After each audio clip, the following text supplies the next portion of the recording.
Session शुरू करूंगा। Introduction देने के लिए गर्मी के मौसम से सूखी धरती पर सही समय पर बारिश का आगमन वास्तव में भगवान का आशीर्वाद और आनंददायक अनुभव है। ये सच है। अगर लाइक गर्मी से ज्यादा हम लाइक सफर करते रहते हैं तब बारिश आ गया तो कितना अच्छा लगता है। पर इस मौसमी परिवर्तन का हमारे स्वास्थ्य पर पड़ने वाले प्रभावों के बारे में आप कितना जानते हैं? बहुत लोग जानते नहीं कि लाइक जैसे सीजन बदलता रहता है उसके हिसाब से हमारा बॉडी में भी कुछ फिजियोलॉजिकल चेंजेस होता रहता है। वो क्या होता है वो हम आगे देखेंगे।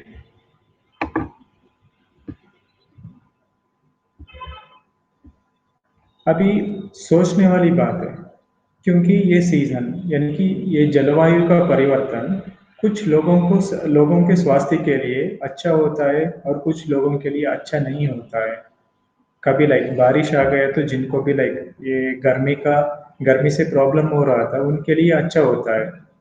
पर लाइक जैसे ही लाइक ये बारिश का टर्न पड़ने लगता है कुछ लोगों को अच्छा नहीं होता। ज्यादातर लोगों को बारिश की ठंडक पसंद होता है लेकिन कुछ लोग इस मौसम में दर्द और पीड़ा का अनुभव करते हैं। ऐसा क्यों होता है? ऐसे वो लाइक दर्द और पीड़ा क्यों अनुभव करते हैं? स्पेशली उसमें भी घुटने में दर्द, जोड़ों में जकड़न और पुराने घावों में दर्द के शामिल। तो कभी लाइक 2 साल पहले एक चोट लगा था, उसका इलाज हो चुका था, पिछले 2 साल से दर्द नहीं, पर अभी बारिश आते ही वो जगह पे दर्द आने लग जाता है। ये क्यों होता है? खाली लाइक पुराने घाव पे नहीं, बहुत सारे लोगों को अभी नी जॉइंट का पेन आने लगता है, वरना like neck pain, low back pain, ऐसे अलग अलग सर पेन दिखने लग जाता है बारिश में। तो ये क्यों होता है अगर हम देखने चले तो रिसर्चर्स क्या कहते हैं यानी कि शोध। हालांकि कई अध्ययनों ने जलवायु परिवर्तन के दौरान दर्द संवेदनाओं को बढ़ाने के वैज्ञानिक कारण का निर्धारित करने का प्रयास किया है। बहुत सारी स्टडीज हुआ है कि लाइक मानसून में या बारिश के समय में जॉइंट पेन क्यों बढ़ता है, वो ढूंढने के लिए बहुत सारे रिसर्चर्स हुआ, पर अब तक कोई निर्णायक सबूत नहीं मिला। कोई भी लाइक हाँ श्योर शॉट जैसे बोलते हैं ना कि लाइक हाँ इसी वजह से दर्द बढ़ता है, वो वैसे बोलने के लिए कुछ एविडेंस नहीं मिला है। पर जो भी कुछ डॉक्यूमेंट्स मिला है कुछ रिसर्च से, उनका ये कहना है कि इन सब के लिए रीजन बैरोमेट्रिक दबाव यानी कि एटमॉस्फेरिक प्रेशर जो बोलते हैं वो मुख्य कारण होता है। बैरोमेट्रिक दबाव वो होता है जो लाइक वातावरण का भार है जो हमको घेरता है, the things we are surrounding, वो सब बैरोमेट्रिक यानी कि एटमॉस्फेयर में बैरोमेट्रिक प्रेशर बोलते हैं। नॉर्मली ये दबाव अधिक होता है, जब अधिक होता है लाइक हमारा बॉडी का टिश्यूज जो है उसका एक्सपेंशन अच्छी तरह से होता है। आमतौर पर ये बैरोमीटर का दबाव बारिश जैसे मौसम में पहले कम हो जाता है। बारिश के टाइम पे ये एटमॉस्फेरिक प्रेशर जो बोलते हैं वो कम होता है। सो ये कम होना और मसल्स का एक्सपेंशन नहीं हो पाना इससे दर्द का एक रीजन बोलते हैं, पर वो भी नहीं कंफर्म नहीं। इसके अलावा ये रक्त परिसंचरण का नियमित प्रक्रिया को बाधित करता है। जैसे ये बारिश का टर्न बढ़ने लगता है वो ब्लड सर्कुलेशन को ठीक से होने नहीं देता, तो वो भी एक रीजन समझते हैं यानी कि बोलते हैं। पर एक्चुअली लाइक अगर ये सब कंफर्म नहीं हुआ तो ना एटमॉस्फेयर प्रेशर का कंफर्म नहीं है, ब्लड सर्कुलेशन एम्पर होता है उस चीज से कंफर्म नहीं है, फिर ये क्यों होता है? ये बारिश में दर्द क्यों होता है? इसका जवाब कहाँ पर मिलेगा हमको? तो ये ढूंढते चले तो इसका जवाब हमें अपना आयुर्वेद शास्त्र में मिलेगा। तो आयुर्वेद शास्त्र क्या है? बहुत सारे लोगों ने लाइक आयुर्वेदा का शब्द सुना है, पर एक्चुअल में आयुर्वेदा होता है क्या? जब लाइक पहले जब मैं पढ़ाई करता था लाइक घर के नजदीक वालों से, आजू बाजू घर वालों से जब पूछता था, जो नोशंस उनके दिमाग में था यानी कि मिथ्स जो था वो ऐसा रहा। बहुत सारे लोगों को भी ऐसा ही होगा। हरे पत्तों की दवा, यानी कि कुछ प्लांट्स का पत्ते लेकर उसमें स्वरस निकाल के वो देते हैं, वो आयुर्वेदा मेडिसिन से। एक्चुअली वो नहीं है। हरे पत्तों का हम इस्तेमाल करते हैं मेडिसिन बनाने के लिए, पर खाली वो एक चीज ही आयुर्वेदा नहीं है। फिर गांव में देने वाली दवा, पहले क्या होता था, गाँव में गाँवों में ये पंडित लोग रहते थे या फिर लाइक अपने फैमिली हिस्ट्री में लाइक कुछ लोग मेडिसिन देते थे, वैसे दवा को आयुर्वेद समझते हैं। वो भी नहीं है। पुराने ओल्ड मूवीज में देखा होंगे आप सब, पंडित के द्वारा दिया जाने वाले, अगर एक विलेज में देखते हैं तो लाइक एक पंडित रहते थे, कुछ बुखार आया तो लोग जाकर उनको बुला के लेके आते, वो जो भी मेडिसिन बना के देते थे उसे आयुर्वेद समझते थे, उसे हम फोकलोर मेडिसिन कहते हैं, वो आयुर्वेद नहीं है। फिर घरेलू उपचार, घर में जो लाइक अपने किचन में जो लाइक चीजें रहते हैं, जैसे धनिया हो, जीरा हो, उससे जो बनाते हैं वो आयुर्वेद है, वो भी नहीं है। और एक बड़ा सा रॉन्ग नोशन है लोगों के दिमाग में, आयुर्वेदा बहुत धीमी गति से काम करती है। नहीं, आयुर्वेदा मेडिसिन जल्दी ही काम करता है, पर लाइक लोगों को क्यों ये धीमी लगता है वो हम आगे समझेंगे। लोग एक तो लाइक आयुर्वेदा क्लिनिक्स पहुंचने में ही देर लगा देते हैं, बहुत डैमेज होने के बाद क्लिनिक्स पहुंचते हैं, फिर हमको उन सबको रिपेयर करके इलाज करने में हमको भी थोड़ा वक्त लगता है। फिर महंगा, आयुर्वेदा दवाई महंगा, जहाँ के लाइक काशी के लिए 5-6 रुपए में एक गोलियां मिल सकता है, वहां पर आयुर्वेदा पे गए तो 100-200 रुपए का दवाई लेना पड़ता है। हाँ, क्योंकि क्या है, हम लाइक ये एक मेडिसिन नहीं, कई कई तरह के प्लांट्स को लेके उसमें से मेडिसिन प्रिपेयर प्रिपेयर किए होते हैं। तो इसलिए अलग अलग मेडिसिन कलेक्ट करने में और उसको लाइक यूज करने के जैसे प्रोसेसिंग करने में, और वो कषाय वो या सिरप बनाकर वो पैकिंग करने में हमको भी कॉस्ट उतना ही पड़ता है, इसलिए वो महंगा लगता है। पर उसका जो रिजल्ट आता है आपको लाइक ज्यादा लॉन्ग रन, यानी कि लाइक फिर से लाइक कम शॉर्ट टर्म में फिर से वो काशी आना, वैसे चीजों को नहीं करता। फिर आयुर्वेदा की दवा बहुत कड़वी होती है और हमेशा काढ़ा ही देते हैं। नहीं, पहले था कि लाइक कड़वी मेडिसिन था, काढ़ा भी था। अभी क्या हुआ है, आयुर्वेदा में भी लाइक एडवांसमेंट हो चुका है, कैप्सूल्स आए, टैबलेट्स है, सिरप्स है, पाउडर्स है, विच आर पैलेटेबल, यानी कि खाने में सुविधा हो। वैसे ही फिर आयुर्वेद में डाइटिंग करना है।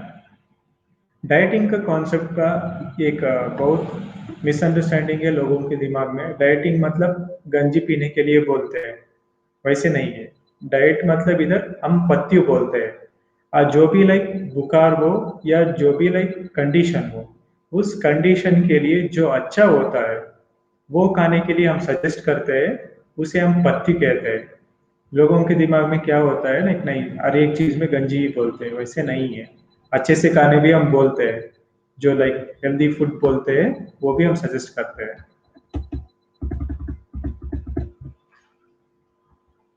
फिर आखिर लाइक आयुर्वेद भी क्या है, वैसे देखा तो आयुर्वेदा दो शब्दों से बना हुआ है। एक आयु बोलते हैं, दूसरा वेदा। आयु मतलब जीवन, वेदा मतलब विज्ञान। जो विज्ञान हमको हमारे जीवन के बारे में, यानी कि अपने लाइफ के बारे में बताता है, वैसे विज्ञान को हम आयुर्वेदा शास्त्र कहते हैं।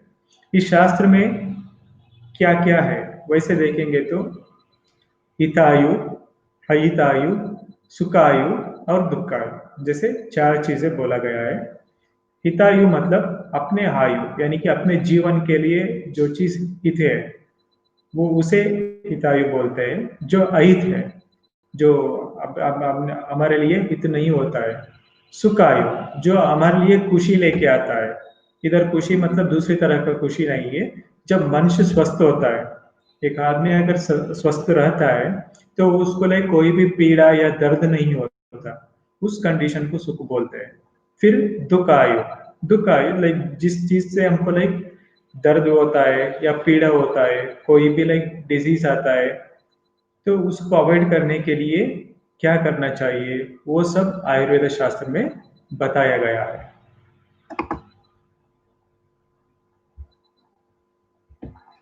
जो भी शास्त्र हो, विज्ञान हो, जब वो आता है एक उद्देश्य के साथ आता है। तो आयुर्वेद का शास्त्र का भी दो मूल उद्देश्य है।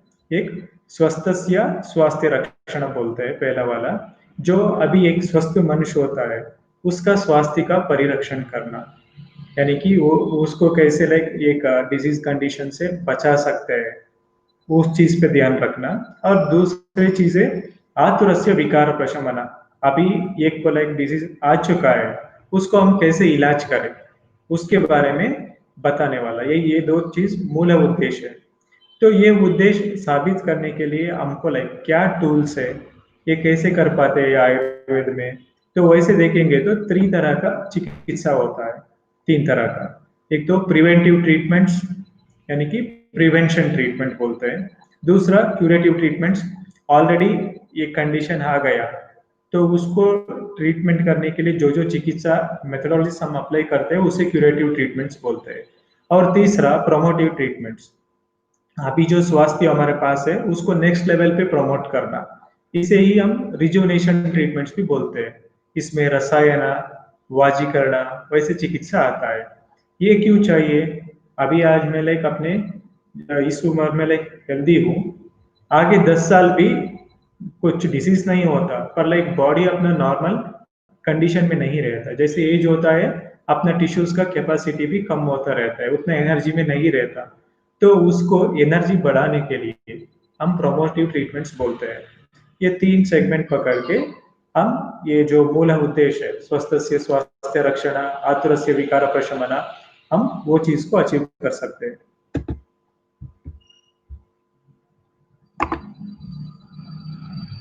फिर जब भी आयुर्वेद का बात करते हैं या फिर लाइक आयुर्वेद से हेल्थ अपना हेल्थ बचाने की बात है, तब हमको थोड़ा सा एक दो सिद्धांत आयुर्वेद का जो है हमको वो समझना चाहिए। समझने के लिए ये मुश्किल चीज तो नहीं है, आसान से समझ सकते हैं।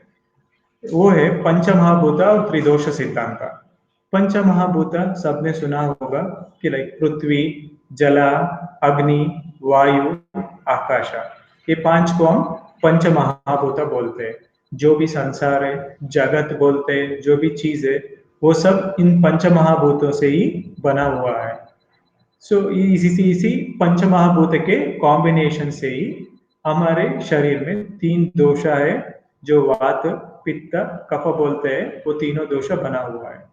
जैसे पृथ्वी और जल महाभूता के कंबाइनिंग से वात दोषा, जल और अग्नि महाभूत के संयोग से पित्त दोष, आकाश और वायु महाभूत के संयोग से कफ दोष बना है। फिर एक बार बोलता हूँ, पृथ्वी और जल के संयोग से वात दोष, जल और अग्नि के संयोग से पित्त दोष, आकाश और वायु के संयोग से, सॉरी गलत हुआ है, पृथ्वी और जल में कफ दोष, आकाश और वायु में वात दोष होता है। गलत हुआ है इधर स्लाइड में, वो आकाश एंड वायु में वात दोष होता है, पृथ्वी एंड जल में कफ दोष होता है।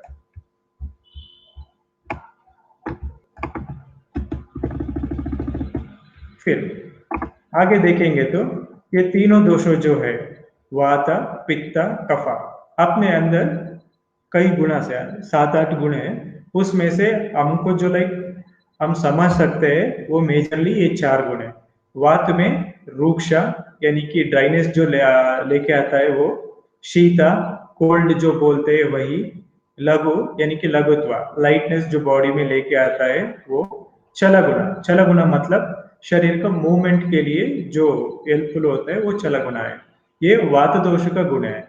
वैसे पित्त का भी 4 इंपॉर्टेंट गुण है।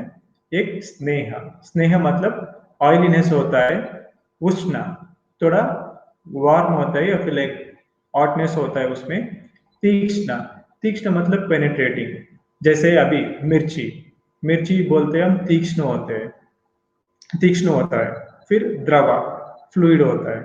फिर कफ में, कफ दोष में भी 4 मुख्य गुण हैं। एक तो स्निग्धा ऑयलीनेस का, और शीत गुण है गुरु यानी कि वजन वाला, हेवीनेस वाला, और मंद गुण होता है। सो ये गुण हमको जानने का क्या इंपॉर्टेंस है, हमको लाइक अगले स्लाइड में मैं बताता हूं आपको।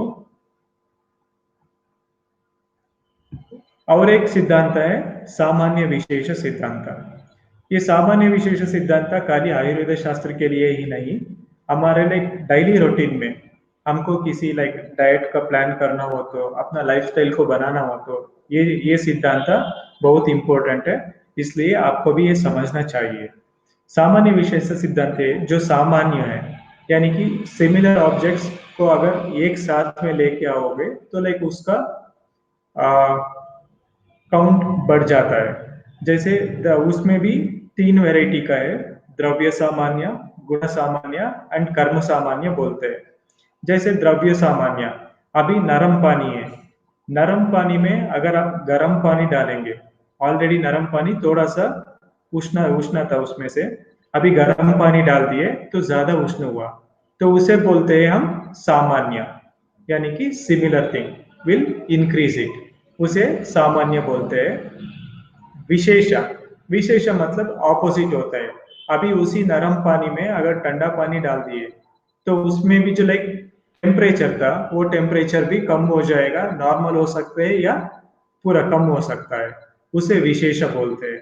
अगर हम डाइट भी बोलते हैं तो लाइक इस वजह से बोलते हैं, जो द्रव्य शरीर के लिए हितकार होता है द्रव्य सामान्य वो अप्लाई करते हैं, वरना द्रव्य विशेष सिद्धांत अप्लाई करते हैं।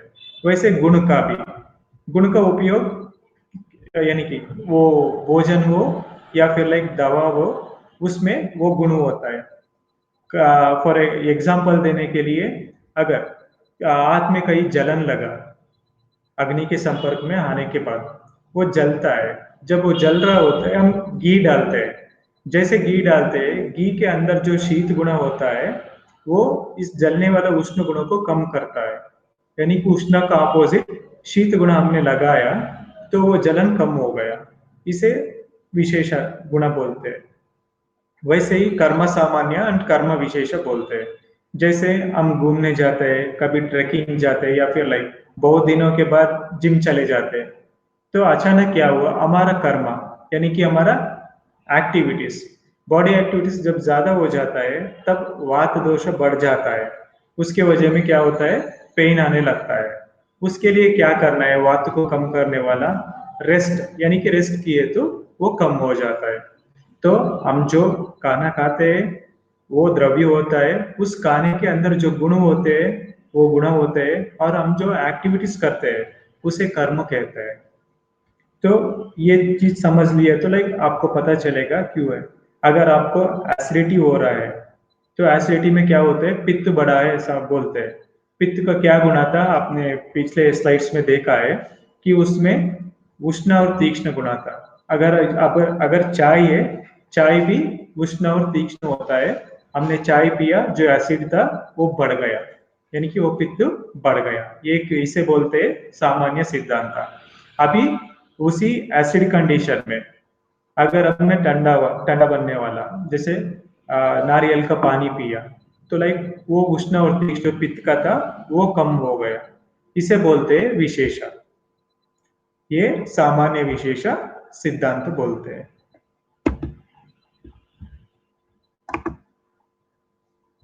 सो जैसे बताया शरीर में त्रिदोष होता है हर एक जगह पे, इस त्रिदोष का बैलेंस जो बोलते हैं that is the key to life, ये बैलेंस करते चलना ही लाइफ है, यानी कि हेल्दी लाइफ है। और हम डॉक्टर्स इसी पे ही फोकस करते हैं त्रिदोष का बैलेंस का। अभी हम देखा जाए तो ये त्रिदोष का इम्बैलेंस कैसे हो सकता है, तो 4 कारणों से होता है। हम दोषों का प्राकृति यानी कि उनका हेल्दी स्टेट जो है या विकृत होना, वो 4 कारणों से होता है। पहला कारण है आहार, जो हम खाते हैं। अगर हम अपने भूख के हिसाब से, अपना डाइजेशन के हिसाब से हेल्दी खाना खाए तो वो हेल्थ को ही इंप्रूव करता है, सामान्य। अगर जंक फूड्स खाते हैं, बहुत फ्राइड फूड्स खाते हैं, खट्टा तीखा वाला वैसे फूड खाते हैं, तो वही हेल्थ को बिगाड़ता है, उसे विशेष बोलते हैं। वैसे ही विहारा, विहारा मतलब हमारा एक्टिविटीज जो एटमॉस्फेयर को हम एक्सपोज होते हैं, जैसे अभी बाहर ठंड है, हम ठंड में चला जाते हैं, या फिर लाइक एसी लगा के बैठ जाते हैं, या फिर नहा के फैन के नीचे बैठ जाते हैं, या फिर गर्मियों में धूप में घूमने चले जाते हैं। इन सब ये हम विहार बोलते हैं। इसके वजह से भी क्या होता है, हमारे बॉडी में चेंजेस होते हैं, फिजियोलॉजिकल चेंजेस होते हैं। और विचारा, खाली हमारा खाना ठीक रखे, अपना डेली रूटीन या एक्टिविटीज ठीक में रखे, उतना काफी नहीं होता। हमारा थॉट्स, हमारा विचार जो है वो भी अच्छे विचार होने चाहिए। अगर छोटे बात में लाइक गुस्सा होना, या फिर डिप्रेशन होना, या कुछ हमेशा सोचते रहना, ऐसे चीजों से क्या होता है, वो भी दोष का इम्बैलेंस करता है। ये तीन मेजर लिए। और चौथा जो है आगंतुक बोलते हैं, एक्सीडेंटल, जो वो हम कुछ नहीं कर सकते एक्सीडेंट्स को। जैसे अभी कोरोना आया, वो एक्सीडेंटल है। बाकी सब चीज हमारे हाथ में होते हैं, कौन सा खाना खाना है, कैसे हमारा डेली रूटीन रखना है, कैसे हमारा विचार रखना है, ये सब हमारा हाथ में है। जो एक्सीडेंटल में होता है वो हमारे बस का बात नहीं है।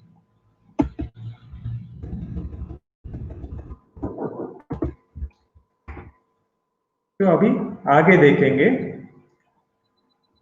आयुर्वेद शास्त्र में जो सीजन्स को बोलते हैं, वो ऋतु बोलते हैं, उसको विभाग किया गया है। उसमें 6 ऋतु बताया गया।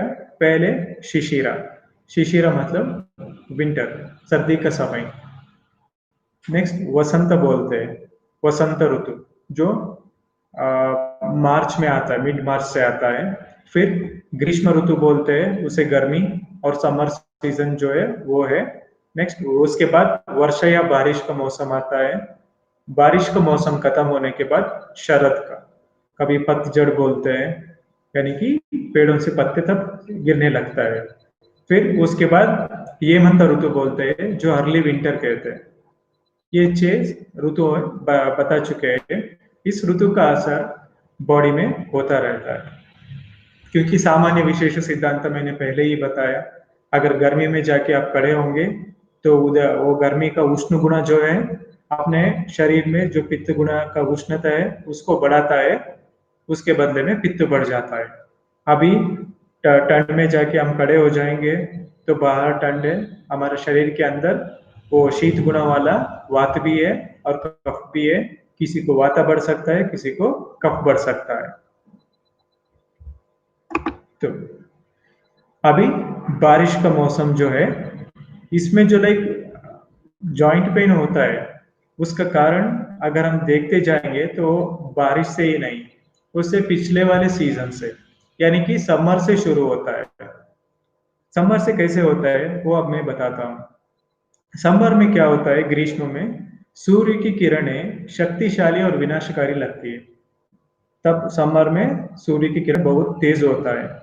शरीर में कफ दिन प्रतिदिन घटता जाता है, और परिणाम स्वरूप वाता बढ़ता जाता है।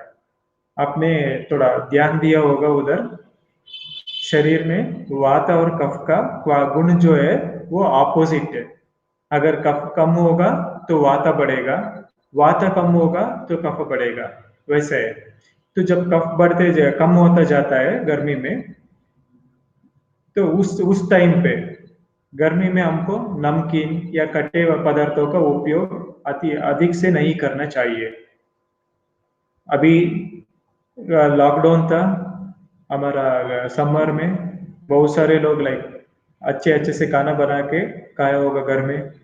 फिर अत्यधिक शारीरिक व्यायाम, व्यायाम भी अधिक से नहीं करना चाहिए गर्मी में, और सूर्य के प्रकाश के संपर्क में। अर्ली मॉर्निंग सनलाइट वो बोलते हैं वो धूप लेने के लिए, पर लाइक दोपहर का जो लाइक तेज गर्मी होता है तब में एक्सपोज नहीं होना है। इस चीज से क्या होता है, अपना पाचन क्रिया कमजोर होने लगती है। तो समर में अपना पाचन क्रिया कम होना शुरू होता है।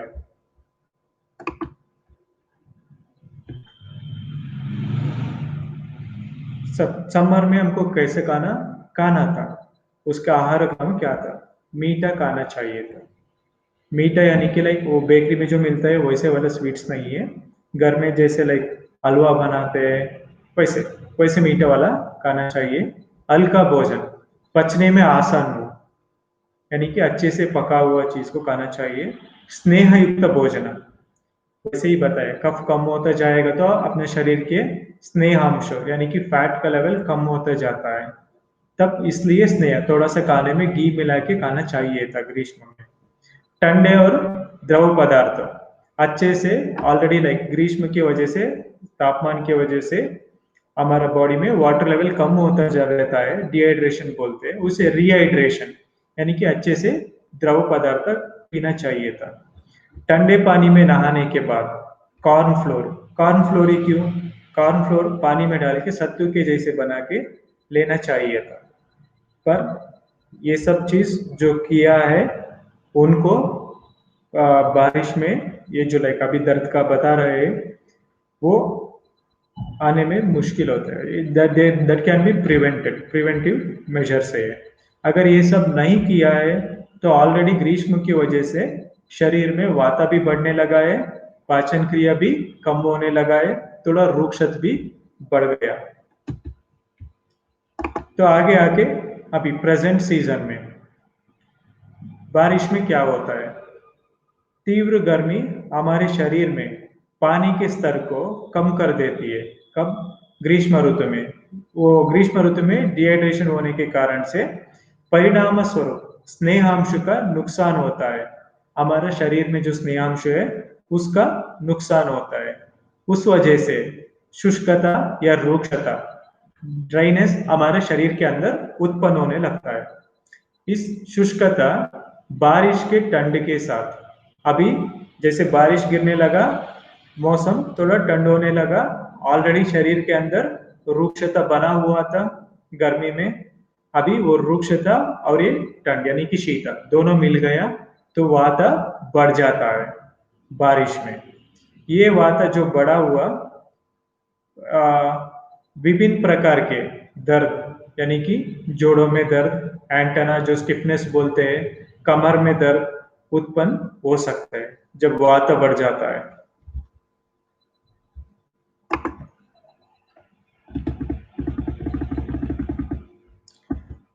उसके आगे क्या करते हैं, अपने पाचन क्रिया जो गर्मी में थोड़ा कमजोर होने लगा था, बरसात के मौसम में अपना पाचन क्रिया और भी कमजोर हो जाता है, जिससे हम जो दोष बोलते हैं वात पित्त कफा वो पूरे तरह से खराब हो जाते हैं।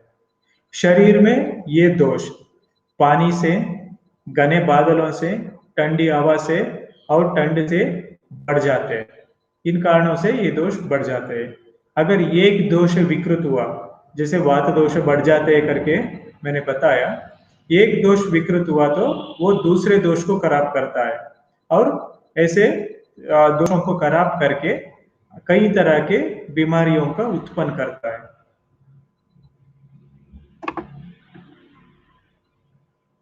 इसलिए वर्षा ऋतु में क्या करना चाहिए, यानी कि इस बारिश के मौसम में सभी सामान्य उपाय को अपनाया जाना चाहिए, जैसे असंतुलित दोष यानी कि इम्बैलेंस दोष जो होता है उसे ठीक करने का और अपने पाचन क्रिया, अपने डाइजेशन को सुधारने का काम करना चाहिए। अगर यदि वायु की समस्या गंभीर है तो ये वाता बढ़ गया, अभी घुटनों में, जाड़ों में पेन आने लग गया, तो पंचकर्म उपचार जैसे बस्ती कर्मा अनिवार्य होता है उनके लिए। तो इस वर्षा ऋतु में हमको क्या खाना चाहिए, वैसे देखेंगे तो भोजन के लिए पुराने अनाज, नया सा अनाज जो होता है वो खाएंगे तो बहुत यही होता है, अपना डाइजेशन खराब होता है उससे। पुराने अनाज का उपयोग करना चाहिए। दालों का सूप बना सकते हैं, सूप बना के प्रयोग यूटिलाइज करना है, यानी कि दाल में प्रोटीन्स होते हैं, प्रोटीन्स का उपयोग करना चाहिए। आसव अरिष्ट का उपयोग किया जाना चाहिए। आयुर्वेद में जो दशमूल अरिष्ट करके है, उस दशमूल अरिष्टा को इस बारिश के मौसम में उपयोग किया तो ये वात संबंधी जो प्रॉब्लम होता है वो क्लियर हो सकता है। देन पानी को अच्छा तरह से उबालने के बाद पीने के लिए इस्तेमाल किया जाना है। अच्छे तरह पानी को उबाल के बाद में यूटिलाइज करना है। भोजन मुख्य रूप से खट्टा नमकीन होना चाहिए। खट्टा, इधर जब खट्टे का बात आता है, इमली यानी कि टैमरिंड यूज नहीं करना है, या टमाटो या कुछ और खट्टे चीजों का उपयोग नहीं करना है। इधर खट्टा मतलब नींबू का जो होता है या फिर आंवला का जो होता है, जो हम आमलकी बोलते हैं आयुर्वेदा में, वो वाला। फलों में ऑरेंज हो, पाइनएप्पल हो, या फिर लाइक पोमोग्रेनेट दारिम फल हो, वैसे वाले खट्टे का उपयोग करना है। और नमकीन नमकीन इधर जो नॉर्मल साल्ट है वो नहीं, आयुर्वेद में जो बताया गया है सैंधव लवण, वो यूज करना है, वैसे साल्ट को यूज करना चाहिए। और खाने की चीज को बनाते वक्त कम तेल को उपयोग किया जाना चाहिए। खाने में या फिर लाइक पीने के पानी में शहद मिला के उसका भी उपयोग कर सकते हैं। ऐसे खाद्य पदार्थ खाएं जो हल्के हो और पचने में आसान हो। अच्छे तरह से पका हुआ राइस हो, जैसे खिचड़ी बनाते हैं, दलिया बनाते हैं, या फिर लाइक सत्तू बनाते हैं, बॉइल्ड वेजिटेबल्स बना सकते हैं। ये सब हल्का भी होता है और जल्दी से डाइजेशन भी होता है। ऐसे वाले चीज खाना चाहिए। सो अभी अब तक आप समझ गए होंगे कि लाइक हमारा मौसम के वक्त में, यानी कि बरसात के वक्त में जो दर्द बढ़ता है उसका शुरुआत समर से होता है। समर में जब लाइक पानी के लेवल अपने बॉडी में जब डिहाइड्रेशन होता है, तब बॉडी के अंदर स्नेहांश कम होके रूक्षता बढ़ता है। जब वो बढ़ा हुआ रूक्षता बारिश के समय का शीत से जब मिलता है, तब अपने शरीर के अंदर वात दोष बढ़ता है। ये बढ़ा हुआ वात दोष अलग अलग सा अनेक तरीका का दर्द उत्पन्न करता है। ये है इसका मैकेनिज्म। अभी ये दर्द क्या है वो समझेंगे।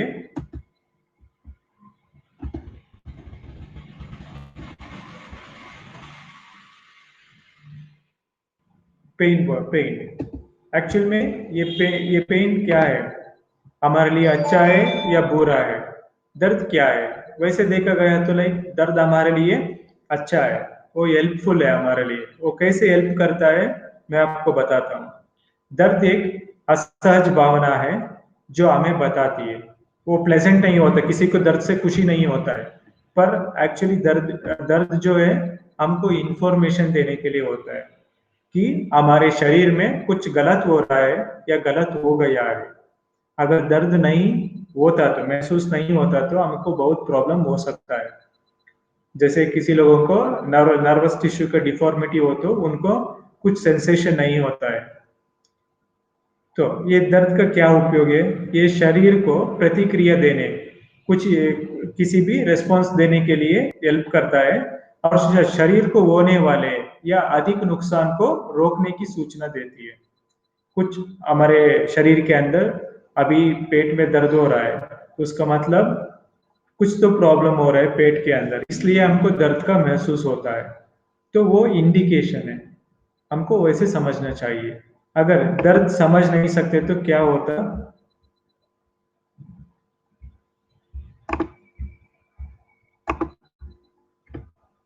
कोई बात नहीं, वो वीडियो था, वीडियो नहीं चल रहा है, कोई बात नहीं।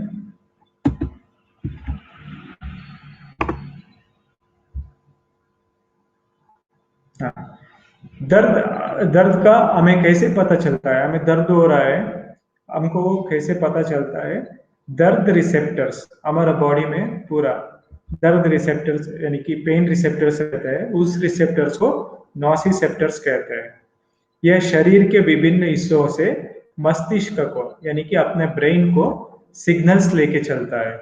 जैसे अपने ये पिक्चर में देख रहे होंगे, वो सूची से चुबा तो लाइक वो सिग्नल ब्रेन के लिए जाता है। थोड़े समय में, थोड़े समय मतलब ये 1 मिनट 2 मिनट नहीं, 1 सेकेंड से भी कम में ही मस्तिष्क इन संदेशों को समझकर विश्लेषण करके प्रतिक्रिया करने के लिए संकेत प्रसारित करता है। सो immediately with in a fraction of second में क्या करते हैं, हम अपना हाथ हटा देते हैं। तो दर्द का मैकेनिज्म ये है।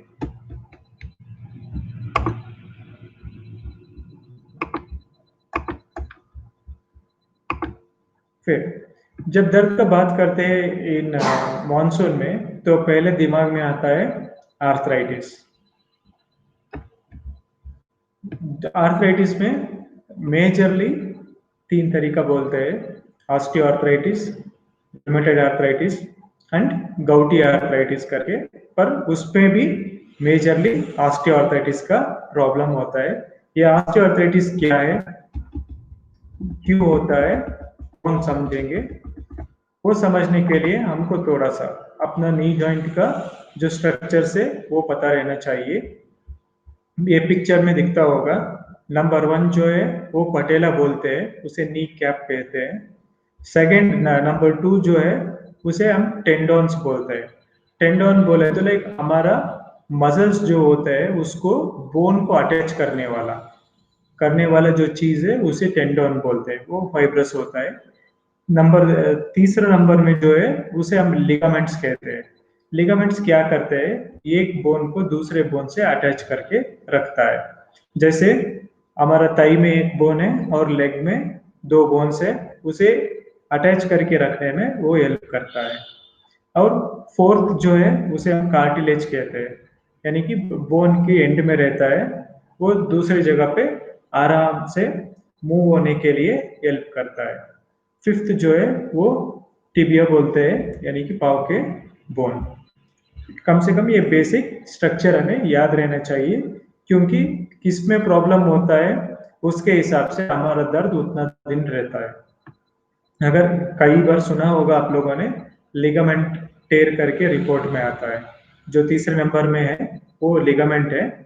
अगर ये लिगामेंट में थोड़ा सा क्रैक आया तो उसका पेन कम होने में कम से कम 2 वीक से 4 वीक, यानी कि 2 हफ्ता से 4 हफ्ता चाहिए। आप पेन किलर लो या ना लो, उतना टाइम चाहिए ही। इस वक्त में क्या करते हैं लोग, 5 दिन पेन का गोलियां खाते हैं, तब भी पेन घटता नहीं। फिर लाइक नहीं, इन डॉक्टर का मेडिसिन अच्छा नहीं है, दूसरे डॉक्टर को देखने चलते हैं। फिर और एक हफ्ते उधर वेस्ट करते हैं, फिर तीसरे डॉक्टर पकड़ते हैं, तब तक ये हील होना शुरू होता है। तीसरा डॉक्टर जो वही दवाई देता है, तब उनको अच्छा लगने लग जाता है। प्रॉब्लम वो नहीं है, ये लिगामेंट का जो अंदर का स्ट्रक्चर से वो हमको इसलिए समझना चाहिए। अगर ये मॉडरेट अमाउंट में डैमेज हुआ इस लिगामेंट, तो कम से कम 2 महीने से 6 महीने तक टाइम चाहिए। अगर ये पूरा लिगामेंट टेयर हो गया तो 6 महीने से 1 साल तक का रेस्ट के साथ ट्रीटमेंट चाहिए होता है। ठीक है, अभी ये समझने के बाद देखेंगे संधिवात या ऑस्टियोआर्थराइटिस। घुटने का आर्थराइटिस का सबसे आम रूप है। आर्थराइटिस दुनिया भर के लाखों लोगों को प्रभावित करता है। पहले ही एज रिलेटेड डिसऑर्डर बोलते थे, यानी कि 50 या 60 इयर्स के बाद आने वाला। अभी तो ये 20 इयर्स 25 इयर्स में भी दिखने लगा है। वो क्यों, हम आगे समझेंगे। आर्थराइटिस तब होता है जब हड्डी में सुरक्षित उपास्थि, यानी कि कार्टिलेज, पिछले वाले पिक्चर में मैंने बताया था, ये नंबर 4 में जो है उसे कार्टिलेज कहते हैं, उसका जब डैमेज होने लगता है तब आर्थराइटिस का शुरुआत होता है। हालांकि आर्थराइटिस किसी भी जोड़ का नुकसान पहुंचा सकता है। विकार आमतौर पर आपके हाथ, घुटनों, कमर के जोड़ों पर प्रभावित करता है। ये मेजर जॉइंट्स है, इन मेजर जॉइंट्स में ये संधिवात हो सकता है। ठीक है, संधिवात हुआ तो क्या प्रॉब्लम है। तो संधिवात का क्या लक्षण होता है, वो ये पहले तो दर्द होने लगता है। प्रभावित जोड़ों को चलने के दौरान या बाद में दर्द हो सकता है। जैसे अगर नी जॉइंट में नी का ऑस्टियोआर्थराइटिस हुआ तो चलते समय दर्द होता है, या चलकर बैठने के बाद दर्द होने लगता है। कई बार ऐसे होता है उनको ये पेन जो है दिखने लगता है, फिर लाइक इनिशियल में पेन उतना ज्यादा नहीं होता है, इट कैन बी मैनेज। तो वो कोई भी मेडिसिन नहीं लेते हैं, चलते रहते हैं। तो वो दर्द बढ़ते बढ़ते पूरा डैमेज होने तक 2-3 साल लग जाता है। फिर 3 साल के बाद वो क्लिनिक्स अप्रोच करना शुरू करते हैं। सेकंड सिम्टम है जकड़न। जकड़न यानी कि स्टिफनेस। सुबह उठना या कुछ समय बैठे रहने के बाद जोड़ों में जकड़न होता है। तीसरा कोमलता यानी कि टेंडरनेस। जिस जगह पे जो आर्थराइटिस है वो टच करने लायक नहीं होता, अगर कोई भी छुएगा तो लाइक वो जहाँ पे दर्द ज्यादा हो जाता है, उसे हम टेंडरनेस कहते हैं। और लचीलेपन की कमी यानी कि फ्लेक्सिबिलिटी बोलते हैं। अभी एग्जांपल, ये रिस्ट जो है हम बोलूंगा तो लाइक इतना फ्लेक्सिबल है। जब ये आर्थराइटिस होता है फ्लेक्सिबल है, दर्द की वजह से हम पूरा फ्लेक्सिबल नहीं होता है, उसे लचीलेपन की कमी यानी कि फ्लेक्सिबिलिटी की कमी बोलते हैं। उसके अलावा जब ये फर्दर ये बढ़ने लगता है तो चटकने की आवाज यानी कि उस जॉइंट में क्रैकिंग साउंड बोलते हैं, वो उसमें चटकने की आवाज आने लगता है। फिर ऑस्टियोफाइट्स यानी कि स्पर्श फॉर्मेशन बोलते हैं। इधर नीचे वाले पिक्चर में आप देख सकते हैं, मैंने एरो डाला हुआ है, एक छोटा सा बिट के जैसे बोन बिट है, उसे ऑस्टियोफाइट बोलते हैं। वैसे आने लग जाता है, गांठ आने लग जाता है। फिर सूजन स्वेलिंग बोलते हैं। ये जॉइंट के आसपास के जो टिश्यूज होते हैं उसमें सूजन आके स्वेलिंग आ जाता है। और ये देखेंगे तो ऑस्टियोआर्थराइटिस का 4 स्टेजेस होता है। पहला स्टेज जो है वो minimum disruption, there is already 10% cartilage loss, यानी कि तभी तो शुरू हुआ है ऑस्टियोआर्थराइटिस का। जो मैंने कार्टिलेज स्ट्रक्चर दिखाया था उसका लॉस होना तभी शुरू हुआ है।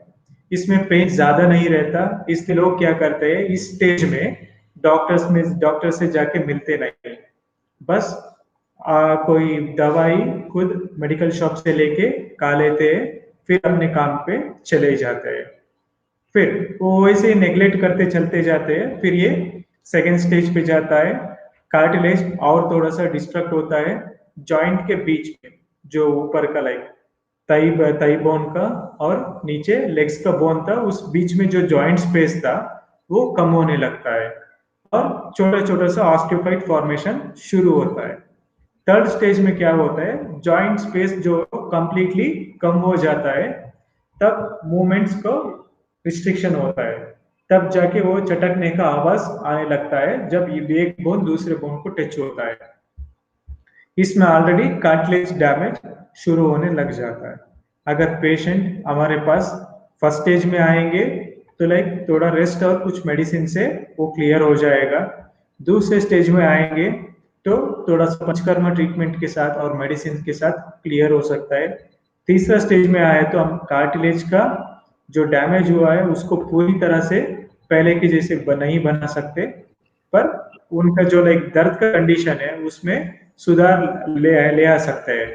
ये फोर्थ स्टेज है, उसमें पूरा कार्टिलेज डिस्ट्रक्ट हो गया होता है और बोन्स जो है एक से एक जुड़ जाता है, तब उनका जॉइंट मूवमेंट कंप्लीटली रिस्ट्रिक्ट हो जाता है। इस स्टेज में बहुत मुश्किल होता है, हम ज्यादा मदद नहीं कर सकते, हमारे ट्रीटमेंट से थोड़ा पेन कम कर सकते हैं, वरना इस स्टेज में ऑप्शन है नी रिप्लेसमेंट सर्जरी जो करते हैं उस पे जाना है। तो आखिर ये ऑस्टियोआर्थराइटिस जो संधिवात बोलते हैं ये क्यों होता है, वो देखेंगे तो एक तो एज रिलेटेड, जैसे हमारा एज होता जाता है हमारा बॉडी में कैल्शियम लेवल्स और बोन का डीजनरेशन, हमारा हड्डियों का डीजनरेशन शुरू होता है। जब वो कम होगा तब आर्थराइटिस आ सकता है। वुमेन्स में रजोनिवृत्ति, महिलाओं में रजोनिवृत्ति यानी कि मेनोपॉज के बाद उनको कैल्शियम नीड ज्यादा होता है। अगर कैल्शियम ठीक से नहीं मिला तो जो बोन्स में जो कैल्शियम था बॉडी उसको यूज करना शुरू कर देता है। तीसरा मोटापा यानी कि ओबेसिटी, अगर वजन ज्यादा हो तो हमारे नी पे ज्यादा दबाव पड़ता है, तब वो भी आर्थराइटिस का एक कारण बन सकता है। फिर आघात, किसी भी तरह का चोट लगना, उससे भी आर्थराइटिस आ सकता है। जोड़ पर दोहरावदार तनाव की चोट यानी कि repetitive stress injury, repetitive stress injury ये हो सकता है फॉर एग्जाम्पल, अभी रनिंग करने वाले रोज रनिंग करते रहते हैं, रनिंग करते वक्त जॉइंट पे प्रेशर कंटिन्यूसली लगता रहता है। अगर वो प्रेशर लगने के बाद उन्होंने ठीक से रेस्ट नहीं लिया या फिर कुछ ट्रीटमेंट नहीं लिया, तो रोज यही करते रहेंगे तो वो डैमेज होने शुरू होता है, उसके वजह से आर्थराइटिस आ सकता है। देन बोन डिफॉर्मिटी, किसी तरह का बोन का डिफॉर्मिटी हो तो भी आर्थराइटिस आ सकता है। या मेटाबॉलिक डिसऑर्डर, डाइजेशन का प्रॉब्लम हुआ तो भी आर्थराइटिस आ सकता है। तो लोगों का ये कहना है कि लाइक आर्थराइटिस आया तो क्या हुआ, आने दो, हमारे पास तो पेन किलर्स है कि नहीं? पेन किलर से हमारे पास आर्थराइटिस हुआ तो क्या हुआ? पेन किलर से सही, पर पेन किलर्स एक्चुअली करता क्या है? अगर आप वो देखेंगे तो आपको याद होगा, कुछ स्लाइड्स पहले मैंने बताया कि लाइक हमारा बॉडी में नॉसिसेप्टर्स जो होता है वो पेन के सिग्नल को ब्रेन को लेके जाता है। जहां से पेन हो रहा है उस जगह से सिग्नल्स को हमारे ब्रेन्स को लेके जाते हैं। ये पेन किलर्स क्या करता है, वो पेन का जो सिग्नल लेके जाता है नॉसिसेप्टर्स, उसको ब्लॉक करता है। यानी कि दर्द होते हुए भी उनको वो महसूस नहीं होता है, पर उस जगह का जो डैमेज है वो डैमेज होता रहेगा। यानी कि ऑस्टियोआर्थराइटिस फर्स्ट स्टेज से सेकेंड स्टेज की तरफ वो बढ़ता जाएगा, पर आदमी को पेन नहीं लगेगा। सेकेंड स्टेज से थर्ड स्टेज की तरफ भी चलने लगेगा, बढ़ने लगेगा ऑस्टियोआर्थराइटिस, पर पेन किलर वो खाते रहेंगे, इसलिए उनको वो पता नहीं चलेगा। ये पहला ड्रॉबैक है। दूसरा ड्रॉबैक है, ज्यादा खाने से पेट में अल्सर, इंटेस्टाइन में अल्सर एंड लिवर पर प्रभावित करता है, लिवर डैमेज भी हो सकता है। देन लंबे समय तक उपयोग करने से हाइपर एसिडिटी बन सकता है। मुंह का सूखापन, ज्यादा पेन किलर्स यूज करने से मुंह में ड्राइनेस आ जाता है। अस्थमा रोगियों में पेन किलर्स अस्थमा को ट्रिगर करता है। और मेजर ड्रॉबैक जो है पेन किलर का, अभ्यास होने की अधिक संभावना, यानी कि हैबिचुअल बनने का, यानी कि रोज पेन किलर खाने का आदत लग जाता है, बिना पेन किलर के उनका दिन या काम नहीं चल पाता, उस स्टेज पे चला जाता है। तो आयुर्वेदा ही क्यों? अगर पेन किलर का ये है तो आयुर्वेदा ही क्यों, वो देखने जाएंगे तो पहले आयुर्वेदा का होलिस्टिक बोलते हैं। होलिस्टिक ट्रीटमेंट यानी कि समग्र चिकित्सा। ये काली लाइक उस लक्षण को चिकित्सा नहीं करता है, उधर जो डैमेज हो रहा है वो डैमेज को रोक के उस डैमेज को हील करने का और पूरे तरह से आदमी को स्वस्थ रखने के लिए वो चिकित्सा होता है, इसलिए हम होलिस्टिक ट्रीटमेंट बोलते हैं। और कम या कोई साइड इफेक्ट नहीं, लेस साइड इफेक्ट्स होता है। रोगों का संशोधित करने वाली दवाई यानी कि डिसीज मॉडिफिकेशन। अगर कार्टिलेज का डैमेज हो रहा है, कार्टिलेज कंस्ट्रक्शन करने का जो चीज चाहिए उस अंश से चिकित्सा होता है। एंड व्यक्तिगत विशिष्ट दवाएं, हर एक आदमी अलग अलग है, इसको जो दवाई देते हैं वो दवाई उस पर काम नहीं करता। इसलिए बहुत बारे टाइम ऐसा कुछ लोगों ने देखा होगा, यूट्यूब में सोशल मीडिया में बहुत सारे लोग होम रेमेडीज करके बोलते हैं, 10 में से 2 लोगों को वो वर्क होता होगा, 3 लोगों को, क्योंकि उन्होंने जो रेमेडी बोला है वो खाली लाइक उस इंडिविजुअल के लिए सही रहेगा। जैसे हम वात प्रकृति पुरुष बोलते हैं, पित्त प्रकृति वाले बोलते हैं, कफ प्रकृति वाले बोलते हैं, उनके लिए उपयुक्त होता है उस पर्टिकुलर कंडीशन को, दूसरों को उतना उपयुक्त नहीं होता है। इसलिए मेरा एडवाइस है कि लाइक कहीं भी कुछ प्रॉब्लम आपको दिखने लगे तो पहले डॉक्टर से मिलो। होम रेमेडीज तो आप लाइक एक के बाद ट्राई करना छोड़ दो, ये भी कुछ चेंजेस नहीं आए तो डॉक्टर से मिलना बेटर रहेगा। देन आयुर्वेद में रोगों की चिकित्सा जड़ से करता है। हमारा लाइक जो रूट कॉज है, खाली वो नॉसिसेप्टर्स का जो सिग्नल कैरी करने का जो होता है, खाली वो बंद करने का नहीं है। जो इधर लाइक जॉइंट्स में जो प्रॉब्लम हो रहा था वो प्रॉब्लम को ठीक करना है, वो आयुर्वेदा काम वैसे चिकित्सा करता है।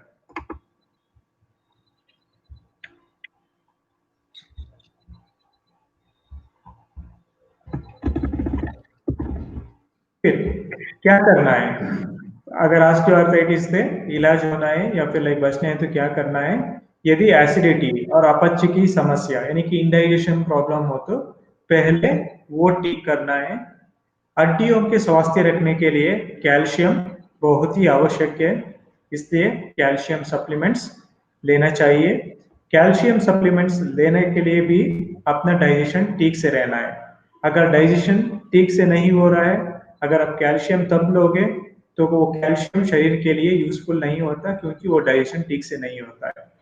अगर यदि श्रमों से या अत्यधिक गतिविधि से ऑस्टियोआर्थराइटिस हो रहा है तो आपको लाइक थोड़ा रेस्ट लेना आदत डालना है। यदि बढ़ा हुआ वजन ओबेसिटी की वजह से ऑस्टियोआर्थराइटिस हो तो पहले वेट कम करना है। एंड रेगुलरली हेल्दी फैट जैसे घी होता है, फ्लैक्स सीड ऑयल होता है, ऑलिव ऑयल होता है, वैसे हेल्दी फैट को उपयोग करना है। एंड हमेशा तेल लगाकर उष्ण जल से स्नान करने का अभ्यास करना चाहिए। रोज रोज करने के लिए बहुत वक्त नहीं हो पाता, ठीक है, कम से कम हफ्ते में एक बार तो ये आदत डालना है। अगर ऑलरेडी आपको ऑस्टियोआर्थराइटिस का लक्षण है तो क्या करना है, जैसे ये लाइक तिल का तेल हो उसे गर्म करके ठीक से लगाना है, कहां पर, नी जॉइंट पे 10-15 मिनट छोड़ना है। और एक टर्की क्लॉथ लेना है, उसे गर्म पानी में डुबा के अच्छे से स्क्वीज करके उस गर्म टर्की क्लॉथ को घुटनों के ऊपर ढक देना है। तो ऐसे करने से यानी कि एक दिन में कम नहीं हो जाता है, जिस स्टेज में है उसके उसके हिसाब से किसी को एक हफ्ते में कम हो जाएगा, किसी को 10-15 दिन करना पड़ता है। ये एक आसान तरीका घर में कर सकते हैं जिनको भी ऑस्टियोआर्थराइटिस का लक्षण है। इसके अलावा अगर आयुर्वेद में उपचार देखेंगे तो जानुबस्ती करके चिकित्सा है, जिसमें आटा ऐसे बांध के मेडिकेटेड ऑयल को गर्म करके डालते रहेंगे। ऐसे प्रोसीजर 30 मिनट से 1 घंटे तक करते हैं। किसी लोगों को लाइक 3 दिन में कम हो जाता है, उनके ऑस्टियोआर्थराइटिस के स्टेज के हिसाब से। दूसरा अभ्यंग पत्र पोटल इस बोलते हैं, जिसमें मेडिकेटेड पत्तों को लेकर एक पोटल बना के उसमें से हम स्टीम देते हैं। तीसरा जानु लेपा करके है, एंड जानु उपनह बैंडेजिंग टेक्निक से मेडिकेटेड पेस्ट बना के वो पेस्ट लगा के उसके ऊपर बैंडेजिंग करते हैं। लास्टली बस्ती कर्मा एनिमा ट्रीटमेंट्स बोलते हैं, वो हम इस माध्यम से हम ऑस्टियोआर्थराइटिस का ट्रीटमेंट कर सकते हैं। देन जब आर्थराइटिस बोलते हैं, दूसरे तरह का आर्थराइटिस है, आम वात बोलते हैं, उसे रिमेटेड आर्थराइटिस कहते हैं। ये लंबे समय का इन्फ्लेमेटरी बीमारी, यानी कि जिस जगह से ये शुरू होते हैं उधर एक रिएक्शन होता रहता है इन्फ्लेमेशन करके। वो केवल जोड़ों को प्रभावित करती नहीं, पर बल्कि शरीर में अन्य भागों में भी, यानी कि रूमेटिक हार्ट डिसीज करके बोलते हैं, हृदय में भी हो सकता है, कई जगह पे हो सकता है आम हुआ था। पर लाइक मेजरली इसका लक्षण ये है कि लाइक स्मॉल जॉइंट्स, यानी कि अपना फिंगर्स जो है हाथों का या पाँव का, उधर से शुरू होता है बहुत सारे बार। एंड इसे एक ऑटो इम्यून विकार बोलते हैं। ऑटो इम्यून विकार बोले तो हमारे प्रतिरक्षा प्रणाली, हमारा जो इम्यून सिस्टम का जो सेल्स है, वो अपना बॉडी का जो नॉर्मल सेल है उसको ही डैमेज करना शुरू कर देता है, उसको ही दूसरा सेल समझ के वो सेल्स को डैमेज करना शुरू होता है। इसे ऑटो इम्यून डिसऑर्डर बोलते हैं। सो आमावाता उस तरह का डिजीज है। वैसे देखा गया तो ऑस्टियोआर्थराइटिस एंड रिमेटेड आर्थराइटिस में अगर एक पिक्चर देखोगे, पहले पिक्चर में नॉर्मल जॉइंट है, सेकंड में ऑस्टियोआर्थराइटिस का जॉइंट है, एंड लास्ट में रिमेटेड आर्थराइटिस का जॉइंट है।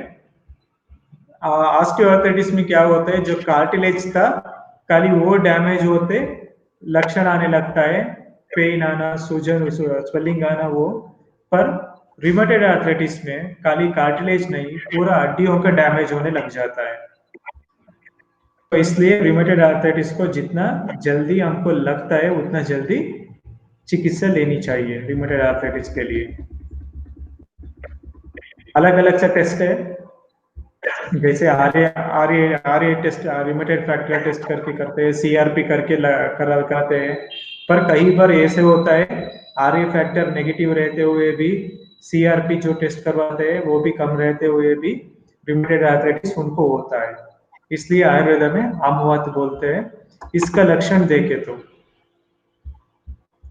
हल्का दबाव होने पर दर्द, यानी कि उस जगह पे थोड़ा सा भी टच हुआ तो बहुत दर्द होता है उनको, उसे टेंडरनेस बोलते हैं। फिर गर्मी, वो एरिया में टेम्परेचर बढ़ा हुआ रहता है, सूजे हुए, हमेशा स्वेलिंग रहता है। फिर आमतौर पर सुबह और निष्क्रियता के बाद जकड़न अधिक हो जाती है, यानी कि स्टिफनेस जो बोलते हैं, नींद से उठने के बाद इतना स्टिफ होते हैं वो जॉइंट को फ्री नहीं कर पाते। थोड़ा वक्त वैसे ही बैठ के थोड़ा चलने फिरने लगे तो फिर वो फ्री हो जाता है। अगर दोपहर में भी कुछ काम किए बिना एक जगह पे बैठ गया तो फिर से वो जकड़न बढ़ जाता है। फिर थकान, बहुत फैटिग होता है, फीवर का आते जाते रहना वो हो जाता है। लॉस ऑफ एपेटाइट बोलते हैं, भूख की कम हो जाता है पूरे तरह से। ये आमुमत का लक्षण है। अभी एक ये चित्र में समझना चाहिए, इनिशियली पहले पहले स्टेजेस में क्या होता है आमुमत में, ऐसे जैसे मैंने बताया हाथों के जो अपने फिंगर्स होते हैं, पाँव में जो होते हैं, ऐसे हल्का सा सूजन से शुरू होता है, उसके साथ स्टिफनेस, जैसे जकड़न मैंने बोला वैसे स्टिफनेस होता है, हाथ को ऐसे उंगलियों को ऐसे बेंड करने में दिक्कत होता है, थोड़ा सा सूजन आने लगता है। उसी स्टेज पे ठीक से ट्रीटमेंट लिया तो ये 1-2 महीने में वो क्लियर हो जाएगा। अगर इसमें से हम नेग्लेक्ट किए, यानी कि पेन किलर लेते रहे, ज्यादा ध्यान नहीं दिए, फिर नेक्स्ट स्टेज पे जाएगा, तब रिमेटॉइड नोड्यूल, यानी कि ये इधर का जो इंटरफेरेंजियल जॉइंट बोलते हैं इसका, तो इधर क्या होता है, फाइब्रस टिश्यू ग्रोथ होने लग जाता है, फिर वो डैमेज करने शुरू करता है। इस स्टेज में हमको ट्रीटमेंट करने में इस स्टेज से डिफिकल्ट होने लगता है। इस स्टेज में भी हमने नेग्लेक्ट किया तो नेक्स्ट स्टेज में जाता है, स्वेलिंग ऐसे पूरा हो जाता है एंड लास्ट में पूरा मुड़ जाता है, जो लास्ट पिक्चर में है वैसे पूरा उंगलियां मुड़ जाता है, तब कुछ नहीं कर सकते। ट्रीटमेंट लेके दर्द कम हो सकते हैं, पर ये जो डैमेज हुआ है, डिफॉर्मिटी हुआ है, उसका चेंजेस नहीं होता है। इसमें क्या चिकित्सा कर सकते हैं वो देखे तो पहले अपना पाचन क्रिया को ठीक करना है, डाइजेशन का प्रॉब्लम हो तो। और आयुर्वेदा में दारा चिकित्सा है, उद्वर्तन चिकित्सा बोलते हैं, चूर्ण पिंड स्वेद बोलते हैं, वैसे चिकित्सा का ऑप्शन है। देह शुद्धिकरण यानी कि डिटॉक्सिफिकेशन ट्रीटमेंट करके बोलते हैं, विरेचन कर्म, वमन कर्म करके है, वो कराना चाहिए। बस्ती कर्म, अगर वो कौन सा स्टेज पे है उसके हिसाब से बस्ती कर्म, यानी कि आयुर्वेद में एक पंचकर्मा ट्रीटमेंट है, उसके अलावा और भी पंचकर्मा चिकित्सा है, स्टेजेस के हिसाब से वो रिपीटेडली करवाना पड़ेगा। ठीक है, तो एट लास्ट आज का जो वेबिनार का कंक्लूड करने के लिए मैं पहले आयुर्वेद का सिद्धांत को समझकर उसके हिसाब से अपना आहार विहार विचार, अभी आपको पहले ही पता चल जाता है। अगर आपके डाइजेशन में थोड़ा सा पेट फूलने लगा, कॉन्स्टिपेशन होने लगा है, तो आपको पता चल जाए, उससे समझना चाहिए वात बढ़ रहा है, तो ये दाल खाना या फिर ड्राई फूड्स खाना उसे बंद करके पहले वो डाइजेशन को ठीक करना है। या फिर एसिडिटी होता है, कट्टे डकार आना, जलन होना, वो सब लगता है तो पित्त का बढ़ा हुआ होता है, उसको उस वक्त क्या करना है, कट्टे, टी का या फिर टी कॉफी वो सब बंद करना चाहिए।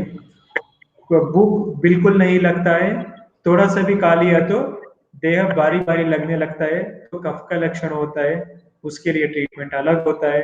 ऐसे दोषों को विचार करके पहले अपना पाचन क्रिया का ठीक करना चाहिए, फिर दोषों की समता से ही आरोग्य है। जैसे पहले बताया कि वात पित्त कफा, इन दोषों का जो नॉर्मल सी होता है तभी तो हेल्थ रहता है। किसी भी दर्द में पेन किलर्स को ज्यादा दिन उपयोग नहीं करना चाहिए, मेरा भी क्लिनिकल प्रैक्टिस में मैं एलोपैथिक पेन किलर्स यूज करता हूँ। जब पेशेंट को दर्द ज्यादा होता है तो इनिशियल डेज में, शुरुआत में वो पेन की गोली के साथ आयुर्वेदा ट्रीटमेंट शुरू करवाता हूँ, बाद में वो पेन किलर्स कंप्लीटली स्टॉप करा देते हैं। तो खाली पेन किलर सोल्यूशन नहीं है, क्योंकि मैंने बता दिया ऑलरेडी पेन किलर से क्या क्या नुकसान शरीर को हो सकता है। फिर दर्द के शुरुआत में ही सही इलाज करवाना जरूरी है, नेग्लेक्ट नहीं करना है। ऑस्टियोआर्थराइटिस का हिस्ट्री, जैसे पेशेंट हमको मिलते हैं, हिस्ट्री पूछे तो 3 साल पहले का, 5 साल पहले का हिस्ट्री होता है। कॉम्प्रोमाइज नहीं करना है ऑस्टियोआर्थराइटिस में। जैसे ये लाइक शुरुआत में आपको दर्द दिखने लग जाता है, तभी थोड़ा सा समझ के तभी से ही ट्रीटमेंट लेना शुरू करना है। और आयुर्वेद उपचार रोगों का जड़ से इलाज करने से सबसे प्रभावकारी है। खाली लाइक एलोपैथी में ये नहीं होता है, दूसरे सिस्टम के मेडिसिन में ये लाइक रूट कॉज जो है उसे क्लियर करने का तरीका नहीं है, वो आयुर्वेद में ही है। इसलिए आयुर्वेद का चिकित्सा लेनी चाहिए ज्यादातर। सो ये बोलते मेरा ये वेबिनार जो है वो मैं खत्म करता हूँ अभी। लास्ट हम आपके विचारों का और प्रतिक्रिया को सुनने में पसंद करेंगे, ताकि हम आपके अनुभव को बेहतर बना सके। इसलिए आपसे शायद एक फीडबैक फॉर्म का लिंक मिल जाएगा आपको, अपना फीडबैक दीजिए। वो ऑलरेडी लिंक है, उस लिंक में जाके फीडबैक दीजिए, ताकि लाइक आगे हम और भी बेहतर बना सके, अच्छे अच्छे इंफॉर्मेशन आपको ला सके। ये बोलते हुए मेरा आज के टॉपिक कंप्लीट करता हूँ। धन्यवाद। थैंक यू डॉक्टर चेतन, आपने बहुत ही अच्छी इंफॉर्मेशन दी।